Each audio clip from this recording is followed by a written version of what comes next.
If you want to do something extraordinary, you have one job: leave your fellow humans in awe. You probably don't think of your life in this manner, but I now invite you to think of your life in this manner. Your entire life has been nothing but an attempt to exert control over some part of your internal or external environment. You do not have control. You never had control. You never will have control. You only have the illusion of control. The thing that I find most interesting and the thing that I think a lot about is who are we sort of at our core? What are we? Are we changeable? Are we malleable? The whole nature versus nurture thing has really come to define my life. It doesn't matter who you are today. It certainly doesn't matter how you were born. The only thing that matters is who you want to become and the price you're willing to pay to get there. Legacy is planting seeds in a garden that you'll never see. The capacity to strengthen and increase your hunger is the one common denominator amongst the most successful people. Richard Branson's a good friend of mine, and Peter Guber, Steve Wynn, all these guys, they've never lost their hunger. Most people are hungry to achieve a certain amount, make a certain amount of money, and then they get comfortable and relax, or to get a certain level of fitness, and then they relax. Hunger is the ultimate driver, because if you're hungry, you can get the strategy, you can get the answer. If you can't model it, you can find it. I would lay in bed for up to 4 hours a day, every single day, because I couldn't motivate myself to get out of bed. I didn't have a job, and the only thing that would get me out of bed, 15 years before I'm capable of building a billion-dollar company, the only thing that got me out of bed was shame, because I had one failed misunderstanding. I believed that my talent and intelligence were fixed traits. Because what's happening in the mind seems invisible. We can't see it. We don't understand what's happening. And so as shame was the only thing that would drag me out of bed, I didn't understand that the same thing I believed to be true of my body was true of my mind. What you build your self-esteem around matters. So what I want you to realize is thoughts are invisible waves. When you turn on TV, it takes invisible waves, and depending on the channel, you're going to see a love story or an adventure or a drama or a comedy. So what I've tried to do in this area, Beautiful State, is simple. You start to feel the stress, you see it as thoughts going by, and then you focus on something to appreciate, enjoy, or love. Appreciation, love, and joy destroy suffering. You can't be grateful and angry simultaneously. It's possible. You can't be worried and fearful and grateful simultaneously. So I tell people gratitude is one of the emotions to cultivate that will destroy the suffering. Stop trying to control your life. You can't do it. Think instead in terms of controlling the experience of your life.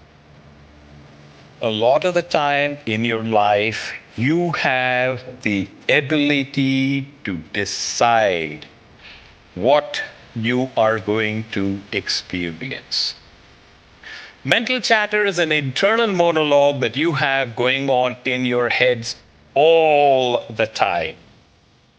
It begins right up when you get up in the morning, is with you throughout the day. Mental chatter has always been a part of your life.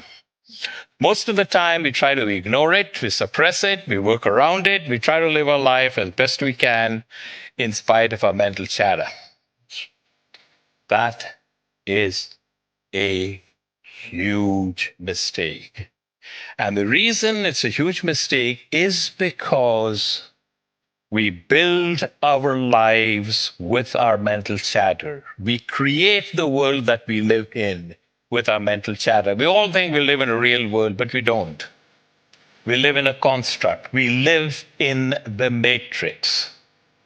And whether you realize it or not, each and every one of you has something that sits at the core of how you feel about yourself. And from that, your identity, your sense of self-worth, your self-esteem, it is all built around that thing. Now, when you think about my job as a parent, as an entrepreneur, as an athlete, as a speaker, as a whatever you want to be. You've got to get so good at that thing that when people see you do it, you make them experience the most potent human emotion, and that is awe. To get that good is a terrifying journey of self-discovery and confronting who you really are. Because you cannot make change until you acknowledge where you're actually at. The most important decision of your life is deciding whether you're truly committed to being happy no matter what. Because life is going to throw all kinds of curveballs at all of us. There's the one thing that's in common in this lifetime is extreme stress. But it's just true. Someone you're going to care about is going to die. Someone's going to take advantage financially if you're not careful. You're going to find yourself in a position the government might change the rules and you can't do what you're doing before. Somebody like I got the call saying you got a tumor in your brain. Those days alter you.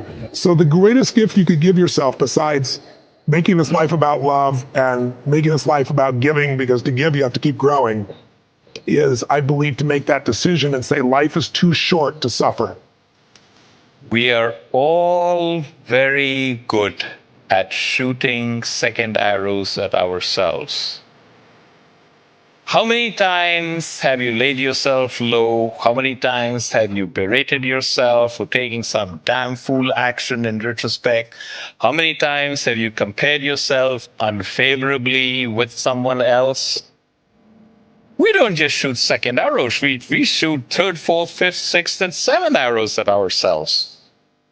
The important thing for you to note is the second arrow is always delivered by means of mental chatter. What you don't recognize is the stuff that you believe, which you have not subjected to the same scrutiny, is equally false. And that too will crumble. So the question to ask yourself is not, is this true or false, right or wrong, good or bad? The question to ask yourself is, does this model work for me in my life now better than what I am currently using? You get to build yourself in any direction you want, in any way, to become anything you want. There will be an extraordinary price to pay, but you can go in any direction. Now, I don't think that we're born blank slates, but we are so close to that. To worry about where your limits are is to miss how much you can improve.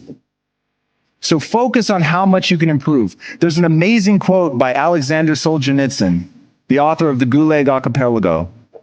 And what he said was, the line between good and evil runs through every human heart.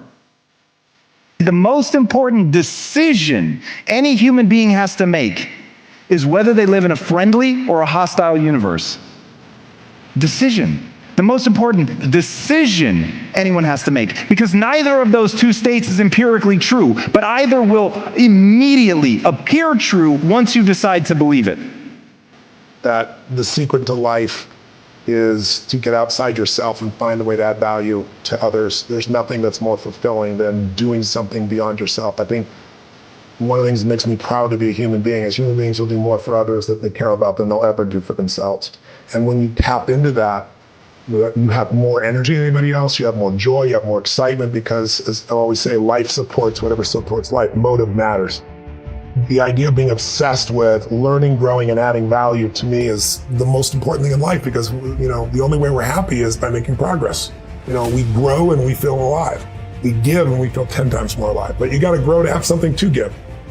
Brick by brick, day after day, I transformed myself. It was not an uncovering of something that was real and already there.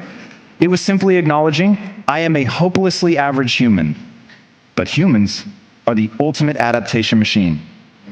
So I can change. I can become whatever I want. And I just became single-mindedly focused on how much I could grow. And now that I was getting value and self-esteem out of growing instead of out of being, everything in my life changed. Because if you want to do something extraordinary, you have one job: leave your fellow humans in awe.